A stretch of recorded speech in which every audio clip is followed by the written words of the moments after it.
2 मार्च को प्रधानमंत्री नरेंद्र मोदी बिहार आए। उस दिन देश भर की 195 सीटों पर भाजपा ने प्रत्याशियों का ऐलान किया, लेकिन बिहार का नाम नहीं आया। वजह सीट बंटवारा नहीं होना है। इसी नाम पर बिहार में बहुत कुछ अभी अटका पड़ा है। तो सबसे पहले नमस्कार, आप देख रहे हैं न्यूज़ीरा और मैं आपके साथ विपिन।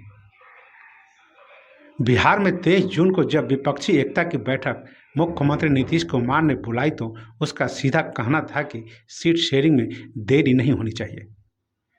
विपक्षी गठबंधन में वह ऐसा कहते कहते बहुत दिन इंतजार कर अंततः 28 जनवरी को राष्ट्रीय जनतांत्रिक गठबंधन यानी कि एनडीए में वापस आ गए।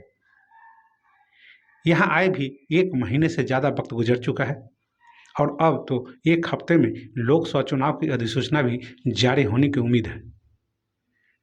इसी बीच भारतीय जनता पार्टी ने प्रधानमंत्री नरेंद्र मोदी सहित देश भर के 195 प्रत्याशियों की पहली सूची भी जारी कर दी है, लेकिन बिहार में एक भी सीट के लिए प्रत्याशी घोषित नहीं हुआ है।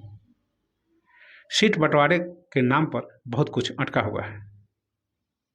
गठबंधन की सबसे बड़ी पार्टी भाजपा के कंधे पर यह जिम्मेदारी है कि वह सीट बांटे तो भी घटक नहीं बिखरे, और इसी में सब कुछ फंसा हुआ है। दरअसल 28 जनवरी के पहले भाजपा के साथ बाकी दलों के लिए भी सीट बंटवारा बड़ा मामला नहीं था। दिवंगत रामविलास पासवान की लोक जनशक्ति पार्टी के दोनों टुकड़ों को भी अच्छी खासी सीटें मिलने की उम्मीद थी। इसके अलावा पूर्व मुख्यमंत्री जीतन राम मांझी के हिंदुस्तानी अवाम मोर्चा सेकुलर और उपेंद्र कुशवाहा के तत्कालीन राष्ट्रीय लोक जनता दल अब राष्ट्रीय लोक मोर्चा का भी मन ठीक ठाक बुलंद था। भाजपा के इन घटकों को लग रहा था कि अगर पिछली बार की 17 सीटों को 20 में बदलकर शेष 20 का बंटवारा भी होगा तो ठीक ठाक लोकसभा क्षेत्रों में उनकी पार्टी प्रत्याशी उतार सकेगी। लेकिन जैसे ही मुख्यमंत्री नीतीश कुमार की पार्टी जनता दल यूनाइटेड ने दोबारा एंट्री की तो 2019 वाली स्थिति सामने आ गई। तब भाजपा ने 17 और जनता दल यू ने 17 सीटों पर प्रत्याशी दिए थे। शेष 6 सीटें लोक जनशक्ति पार्टी को मिली थी। उस समय उपेंद्र कुशवाहा और जीतन राम मांझी इस खेमे में नहीं थे। भाजपा सीटों के बंटवारे में देर कर रही है ताकि सभी की मंशा सामने आ जाए।